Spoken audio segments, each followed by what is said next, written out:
continuing our theme of productivity today and new ways of looking at productivity and how we view it. And I'm also delving a bit deeper with my guest today, Rayner, on how, when we're trying to do this work of making change, we can meet people where they're at without losing sight of where they're going. Now, Anne is a seasoned speaker, thought leader, moderator in the space of the future of work and productivity. And after over 20 years in the corporate world and in the insights industry as Chief Solutions Officer at Kantar across Asia Pacific, Managing Director across Malaysia, Cambodia, and Myanmar, she founded Productivity Bargain to bring modern workplace productivity, including the 4-day work week, to the corporate world. Anne, welcome to the podcast. Thank you. So good to be here. Now, Anne, we've known each other for a few years now. I like to think of our first meeting as quite the meet cute in rom-com terms. I was about 2 weeks in to having just moved to Singapore from Australia, and we were the only two people sharing a co-working space at our respective daughters' schools. And I was having a terrible time of it and trying to complain discreetly but quite bitterly to a friend back in Australia. And then I think not long after, you had to do quite a tough coaching call to maybe someone that was underperforming or not very happy at work.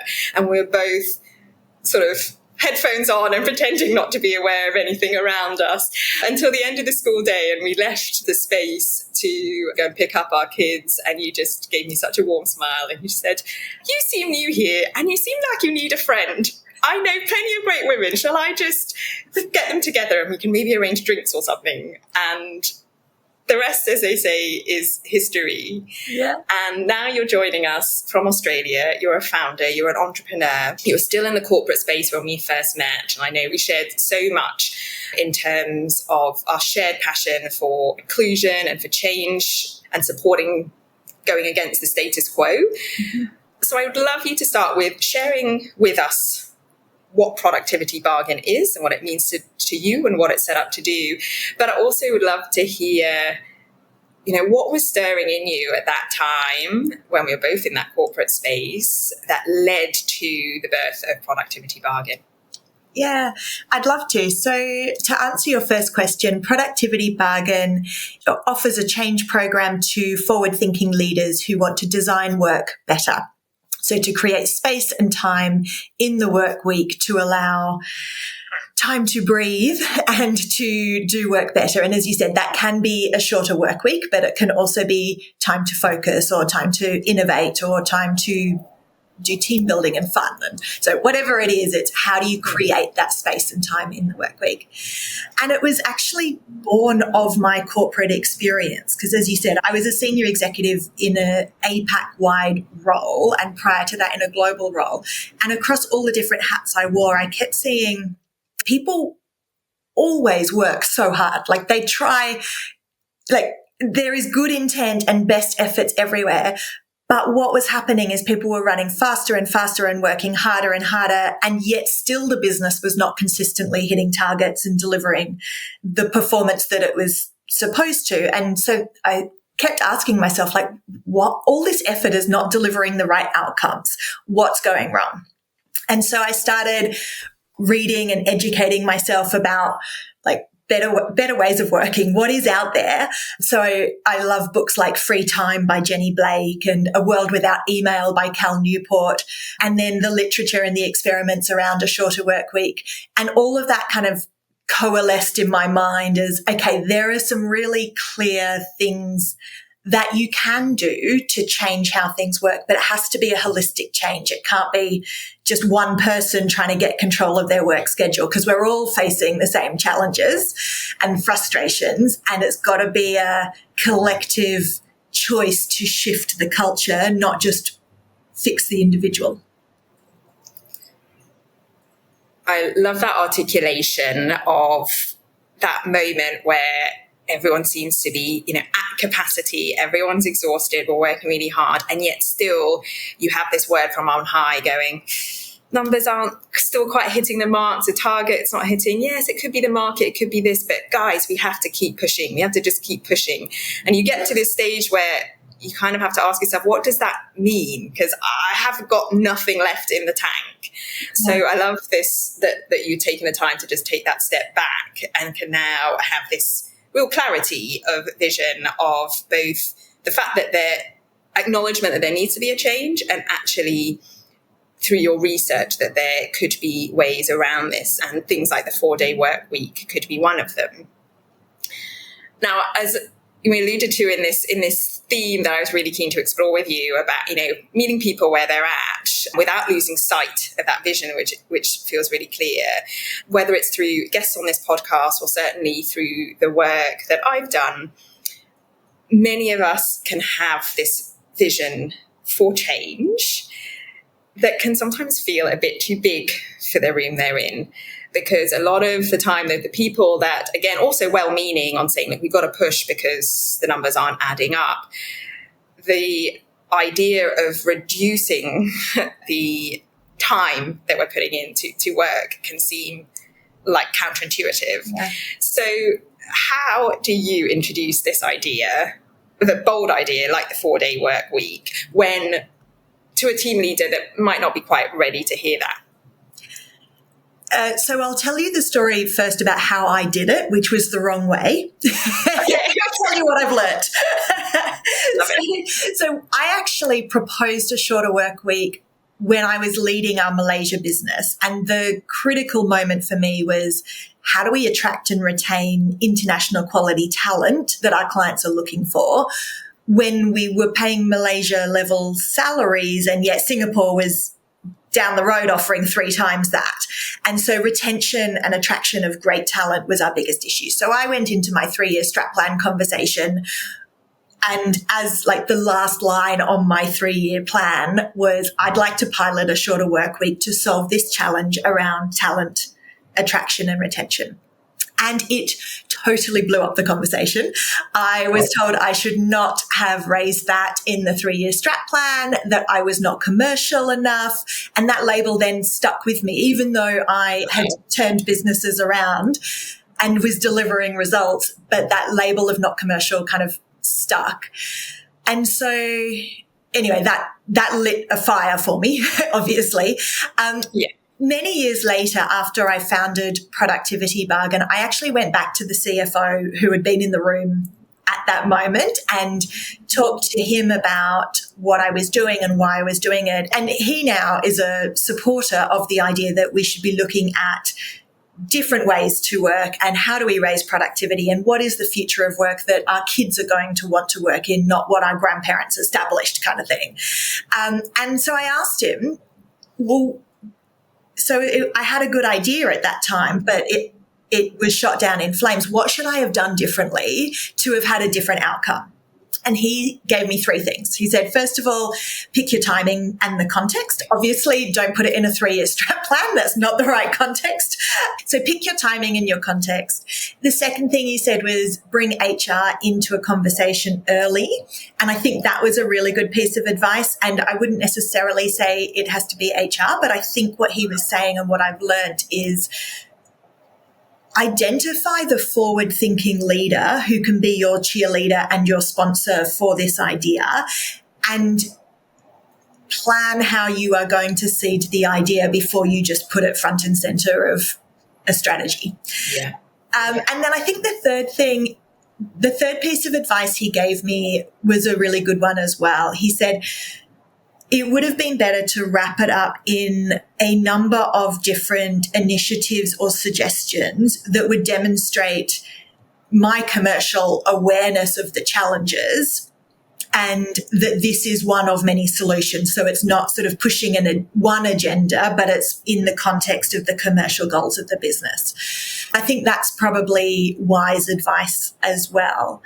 I think the other thing that I've learned personally since then is sometimes, as you say, the idea is too big for the room and feels too risky for a leader to try something new. And what I've realized over time is there's this inertia around innovation and new ideas, because if a leader tries something new and it works, it's not always going to be the innovation or the different idea that's going to get the credit. Everyone's going to assume that everything else that was happening as business as usual started working. But if the innovation fails, it's going to be blamed, or if results go down. And so there's this lopsided risk profile. And so what I've learned is it might not be the first conversation that you want to have with the decision makers, and putting that big idea on the table isn't necessarily going to be the way in. And maybe there's an easier decision and a stepping stone decision that you want them to get to say yes to first before you then share the grand vision. Yeah, and sometimes that kind of framework for innovation can get lost, because that really resonates with me in that, and I've read a lot about, actually, it's when you use the word inertia, sometimes I think there's a bit of fear there for leaders, because as you said, if it goes right, if something big goes right, it's a fluke, it's new, it could have been all kinds of factors involved, and we wouldn't want to play up this crazy new idea that sat at the middle of it. But if it goes wrong, you better be sure that a heads will roll, and that will be identified as the core reason behind it. And yet the perception, when we talk about innovation, there's this natural leap to something big and bold, rather than actually an end goal of a long journey. Yeah. And say, this is where we want to go, but that could take several years, and this is where we're going to start. And you almost want to, as you say, rather than throw it in people's faces, it's kind of something that you need to do that softly approach. Once you've maybe hit a few goals, you could dare to share the rationale behind it, but keep people remembering that no, we're not looking right there. Yeah, I think the exception to that is when you find the right leader. So I've also had conversations where I have been talking to the right leader, and it's taken 1 hour from introducing the concept to them being ready to go. And I think that there's something really important about what are the leaders that are going to change the future of work, and where do we find them, and how do we give them ideas and tools that will help them do that. And that's a series in and of itself. Yes. Right. But certainly also one in self-awareness and knowing the room and reading your audience and working with who and what you have. But I wanted to take a step back and delve a bit more into the 4-day work week, and how, through you shared that that something's not wrong. So we know we have a problem. We know we have a problem to solve. But you shared that you ran all kinds of things to get there. And I think the 4-day work week's an interesting one, because over the last few years, from where I'm sitting, it's coming up a lot. There is overwhelming evidence of its efficacy, and there have been big consulting firms and large corporates that have trialed it and have actually found greater productivity. And so that counterintuitiveness that we talked about has been disproven in a lot of data, and yet the resistance does still seem very big. And depending on the room that you're in, it can sound a lot. So share with us why the ultimate vision for Productivity Bargain is that 4-day work week, and then what are the steps sort of in between, or the other things that can address that problem that you shared at the outset. So the reason why that is the end goal, as you alluded to, is there is overwhelming evidence that it's good for business and it's good for people. And I think it's really important that we put that front and center. But what I've learned through working with organizations sort of on that continuum is actually almost everyone I've worked with has not come to me saying we want to work a 4-day work week. From a leadership perspective, they've actually come and said, we just need to get control of our crazy work. Our people are burning out. We're being asked to do more with less. We're already working evenings and weekends, and we know that we're going to have more ambitious growth targets. Can you help? And it's almost this, like you said, it's almost counterintuitive that by constraining time, you create more of it. But that's kind of why the 4-day work week works, and why the core principle of constraint of time is the lever that you have to pull to create that space and time. Typically, you'd be looking to constrain the amount of time that you make available for business as usual by around 20%, because that means you can't still deliver by just running faster. It forces you to stop and think about how you work and what you work on and do better. So make some choices that are conscious choices about how you do those things. The second thing that you then need to do, and this is a big idea for some organizations, totally intuitive for others, and that is the idea of a bargain with employees. And I call it a productivity bargain, because essentially what you're saying to them is, I'm going to put the power in your hands. If you can find ways to deliver your outcomes in less time, you get to keep that time for something that's valuable for you. Your side of the bargain is you're still going to deliver the outcomes. So that means if you do it in less time, that's a productivity increase. And the business side of the bargain is that they will give the time back. And as I said, it doesn't actually have to be a day off. That is the end goal, to be able to get there. But the first step might be that you just have a day of focus time where you can get your work done. And the key thing is, I was working with an organization that named their initiative Focused Fridays because that was their goal. And what they realized was it's actually not about the Friday. It's about what happens on Monday to Thursday that is important, that allows that Friday to happen. And so they actually rebranded their program to the Sustainable Work Practices Initiative, because they realized it's very much about looking at how they work and what they work on for business as usual. That creates that space that allows them to take the time. Okay, so like in the sense that if we know that Friday is going to be the focus day and no meetings, etc., your mind is set up right from Monday to go, right, what do I need to do to make sure that that Friday is kept for what it's supposed to be? As I mentioned at the beginning, it's not just an individual mindset. We actually need to shift the system. And that's sort of the third building block, if you like. So there's the constraint of time, the productivity bargain, and then the third building block is shift the system, because it takes everybody bottom up to identify what are the productivity pain points and how do we want to solve them. So do we need radical meeting surgery, or do we need a better way of prioritizing what we work on and choosing not to do some things, or do we have duplication in roles, or do we have a system that's failing us, and so that kind of productivity audit of where are the pain points that individuals are facing in their everyday roles is actually where you find the solutions to how am I going to make the time this week. Yeah, it's easy again when people are at capacity to actually lose that ability to take a step back and paint from a blank canvas, right? We're constantly kind of layering on what we have. Yeah. When there is probably many areas where changing the system as a whole is sort of what's needed.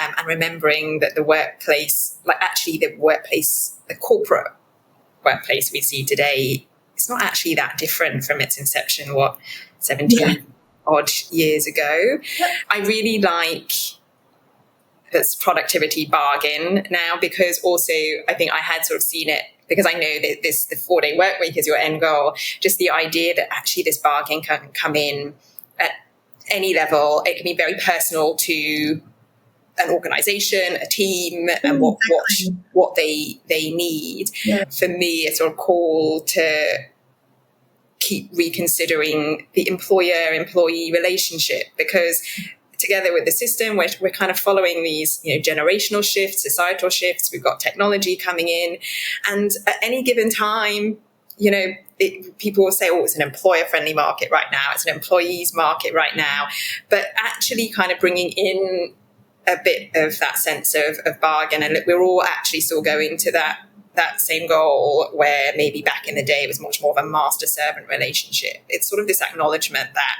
we need to be thinking about just our relationships a bit differently, so we can actually open up to ask for what we want or need. Yeah. And I think You're touching on an idea that affects a lot of the dialogue around workplace relationship at the moment, and that's control. So when we look at return to office mandates that are supposedly to drive productivity, it's actually about control and comfort with the old way of doing things. Like, I see people with the best of intentions mandating meeting-free days, and it kind of misses the point, because that's an effort to hold tight and control rather than actually giving the trust to employees to say, well, you know your job's better. How do we create a space where you can collaborate better? Or how do we remove the distractions and the interruptions that are stopping you from really focusing and doing deep work? And that bottom-up approach is actually, I think, where the future of work needs to be, and the top-down control piece is something that we need to let go of that belief that that's what work needs to look like. What are your tips for supporting those leaders that may still be holding on to that, whether it's that combination of inertia and fear that we talked about? Because I think you raise a really interesting point with this whole, mandating or, the hybrid versus coming back. And we're seeing, again, a real resurgence of getting back into the office. And what is that about? Because I resonate with your idea that this is still a bit that control and that leadership not quite wanting to let go. Again, the idea that you can have this workforce working from all over the world kind of sits in that innovation bucket of but if it goes wrong, then we haven't got oversight. And yet balancing that with the need to have human interaction and collaborate, and etc. But how do you support the leader that says, I do hear you, and I know I'm getting told every day we can't retain the talent, we can't attract talent because of it, and yet I just can't let go of this. I'm going to give you a metaphor that I think is really, really powerful for leaders to hold on to, and then I'm going to give you something really practical. So the first is, I think I told you this story one time over coffee, and it's a training program where I went on, where we had to abseil down from the roof of a cave into darkness about 50 meters below. And I was terrified. And I'd never abseiled before, so I didn't really understand how to do it. And I was holding onto this rope and inching my way down, holding on as tight as I could. And it was terrifying and exhausting. And by the time I got to the bottom, I just collapsed in tears of relief that I had made it. And as I sat there at the bottom, I watched the rest of the leaders on this training program just sort of sliding smoothly down the abseil rope. And I realized that by holding on tighter, I had made it harder for myself. And they loosened their grip and trusted the process and the system, and they had fun, and they were sliding down so easily. And so that metaphor of when you hold on tighter, it actually makes life more difficult for yourself is a really visual metaphor that is a reminder that sometimes holding tighter and that need for control, while it's instinctive in all of us, is not the right answer. Yeah. But it's easier said than done in the workplace, where as a leader, you're getting pressure to deliver numbers, and you're getting pressure from your people asking for more resources and for this and for that. And you need to find a way to balance that and deliver. It's a really big question, but I think if I was going to say one thing that a leader can really focus on, it's outcomes as the focus. So how does that play out? So if you are having a conversation about where people work, is it in the office, is it at home? It's not helpful to talk about what you think should happen, but it is helpful to talk about the outcomes that need to be delivered and have an open conversation with the team about what is the best way of delivering these outcomes? What is the condition and the environment we need to create to allow everybody to deliver these outcomes? And it might be that it's in the office, it might be that it's not in the office, it might be that the role of the office changes.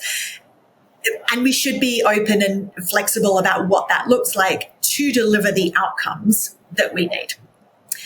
Same thing when we talk, another hidden belief actually, when we talk about hours of work. So I think something that holds all of us back is this inbuilt belief that we've grown up with, which is that longer hours equals better workers. And actually, we should be celebrating people who are efficient and effective, not the ones who work the longest hours. Because we all know that person that works crazy hours and is burning out and creating noise and chaos, but still never quite delivers everything. And we also know that person who just gets in, delivers their work and gets home and is still somehow the most productive person in the office. And so the difference there, if you're a leader, is to focus on outcomes of each of those people or workers, rather than, the more visible thing, which is hours. So I think a lot of different decisions and a lot of conversations we need to have, if we put outcomes as the North Star, it helps us just to have an adult to adult conversation and to value the right things. Yeah, that makes perfect sense. And then I suppose once you can kind of get there, it's about, okay, then do we need to find that new metric? Sometimes, when we talk about control, then you've still got to manage and control what we can control. And also there is managing uncertainty. There's that difference between the person that's been abseiling 5 times and so knows full well that there's safety at the bottom versus our first time when we don't know if the action will lead to the outcome. But sometimes you can manage your own kind of anxiety levels by creating those processes that we need for ourselves. And sometimes I found that sometimes the issue is that hours are just easy to measure. It's something we can translate across an organization, and suddenly outcomes means you've got to kind of do a bit of work and actually quantify and qualify and articulate what that outcome is, so that you can make the right bargain. And that sort of works both ways. And I did want to spend a bit of time thinking about that bargain piece and how getting what you need out of an employment relationship and still being able to produce. And inclusion is something that's close to both of us. And I will tend to see productivity and inclusion as quite separate segments. And I wonder whether we're sort of missing something by not drawing a connection or an intersection between the two. What are your thoughts on that, Anne? Yes, I love that question. So I think there is a really important role that time plays and how we value time in creating equity. And it comes a little bit back to this idea of what do we value at work? And when we value outcomes, we are simply focusing on what is someone able to deliver that is of value to the organization, irrespective of who they are, how they operate, what hours they're doing. And so if we're able to refocus the organization on outcomes and make decisions with that lens, it also takes away some of those unconscious bias elements that affect decision making in a bad way. And also not just decision making, but can also affect people's take-home pay. What I'm thinking of there is part-time work, which is one of the main drivers of the gender pay gap. And that is driven by the fact that women often are the ones that choose to work shorter hours, work 4 days rather than 5, in order to create time for commitments outside of the workplace. Yet every working mum that I know is still delivering 100% of the outcomes that their peers do, but they're only being paid for 80% of it, and that is 80% of it, and that is just not fair. And so, if we reframed the way we look at the whole organisation by who's delivering what and what are the outcomes that they are able to deliver, then it takes the amount of hours totally off the table as a consideration, but it also creates an environment where everybody prizes time as the most valuable resource that we have. And so rather than that one individual having to accommodate and squeeze and run faster in a culture that values presenteeism over effectiveness, it takes the onus from the individual to the collective, because everybody then is incentivized to find better ways of doing things, and everybody is going to operate in an efficient manner. And if you don't, then that's on you. It's okay for an individual not to sort of opt out of that higher intensity, but at least it doesn't punish the people who are driving at that higher intensity. So I think time and how we value it can create equity. Yeah, I think that is such an important connection to make, time and equity, because that is one of the first hurdles people face if they have caring obligations. Because I certainly sit in that working mum category when you suddenly realise that you become the most efficient that you've ever been when you have to be. And I've faced my own challenges, victories in getting not only the 4-day work week, but this 5 days in 4. I go, okay, you can work 4 days, but it means you get 80% pay. And you're like, well, actually, if you go on what I've been doing today, I don't think that actually equates. So provided, if you give me the outcome, if by the end of the Thursday afternoon I haven't actually quite reached it, then that's on me to make sure that that's done. But as you said, with that bargain, with the idea that keeping, the focus Friday, it changes how you work Monday to Thursday. Yeah. That is very much it. Because when you are working in an hours-based office culture, then you will let a task take all the time that you have to do it in. Also, my own view there is that we can really look at quality and performance in that space, because sometimes mediocrity can breed in where you've got people that have the time to spend. This is probably controversial, but a thing to say. But as you say, if you can't do that, then it's on you. But typically, in my experience, it is actually those that have the benefits of certain privileges and are not suffering inequity in other ways that then get to capitalize on the fact that they have all the support that they need to be in working the hours that they work, that they are already, given that leg up because they're present, because they don't have other inhibiting factors on that KPI in and of itself. And that doesn't necessarily mean that they're the best at that job. And that is a discussion I have had openly before. Or you think about it in hiring. Do you want to get someone that's available 24/7 but not as effective, or someone that's highly effective and is saying, I would like a 4-day work week, or I want certain adjustments made in order for me to be able to perform? And I see it both ways. When you've got the right people that go, yeah, you're right, we need this, all good. And then we're still working on those leaders or hiring managers that are still kind of set in that, but we have to make accommodations, and that feels like effort on our part. Before I close out, I want to first ask you, because you mentioned that, it's easy to pick on the leaders that are fearful or not doing enough, but you've had some really great ones. And as you go longer into your endeavour at Productivity Bargain, as messy as workplaces can be and as broken as a system can be, what gives you hope, and what is it that keeps you working sustainably to that end goal? Yeah, it's a big question. And to be very honest, every time I work with a new organisation and start sharing with them the program, the change program to move to a productivity bargain, I do have this moment of, oh gosh, is this going to work this time? Because it is about putting tools in other people's hands, and then it's over to them to make the change.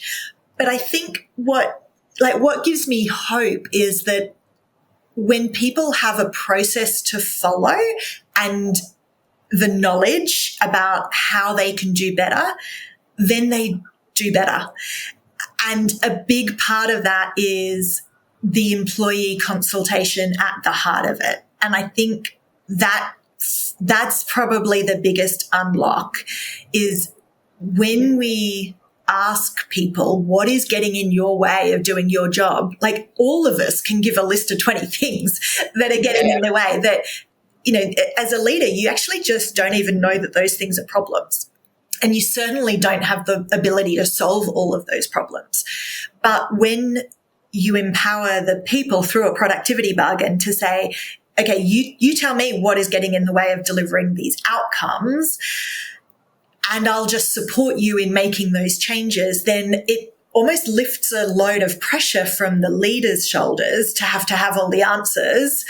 It gives them a way of loosening their grip on the abseil rope. Because now the sort of deal is with the people, and it's amazing what they come up with. I think an owner's mindset is a bit of a overused phrase potentially, but it's amazing how you can unleash that human creativity and innovative problem solving just through that simple kind of adult to adult conversation. So I think that's probably what gives me hope, that actually, as long as you have a process to follow and you have the right conversations, then everything you need is already in the people in your organization. It's just a matter of harnessing that in the right way. And the more I hear you share today, the just more obsessed I am with that very phrase, productivity bargain. It's just the answer to everything at every stage. When I say answer, it offers food for thought. And you know what, Anne, like there are no small questions on this podcast. So, and this is not about finding the answers. It's about sharing the things that we're trying out. And if I'm anything to go by, I mean, I change my mind on something, monthly almost, but only because we're gathering the data and we're trying the stuff and we're having the conversations and we're thinking out loud. And that's what Unbiased is all about. As you know, I really believe that shift from judgment and having all the answers to curiosity means that we have to have more questions than answers. Solutions are actually created through questions for me. And so I'm asking all my guests on the podcast to leave us with a question that you think we should be asking ourselves more on a daily basis. I think the most powerful question all of us can ask is, what do I want work to be like a year from now? And therefore, what change needs to happen today to make that happen? Because I think if we don't stop and think, we're just going to keep running and we're not going to get where we want to get to. So that moment of going, well, what do I want it to be like? And then what am I going to do to make sure that happens? That is a really powerful question. That is a super powerful question and a really big call to action to find even a moment to create a bit of space in that super busy workday and the inbox notifications blaring, for each of us to think, what do I want work to be like a year from now? And what do I need to do now to make that happen? Leaving us with another bargain. And thank you so much for taking time out to chat. I could do this all day. Me too. It's an absolute pleasure. Thank you for having me. I hope you enjoyed this episode. I derive so much energy from speaking to such inspiring guests and having really meaningful and challenging conversations. If you felt the same way, my ask of you is to please subscribe to this podcast, either here or wherever you download your podcast content from. Unbiased is a labour of love for me, and the impact that these perspectives have depend on reaching as many eyes and ears as possible. So your support is invaluable. Until next time, stay curious.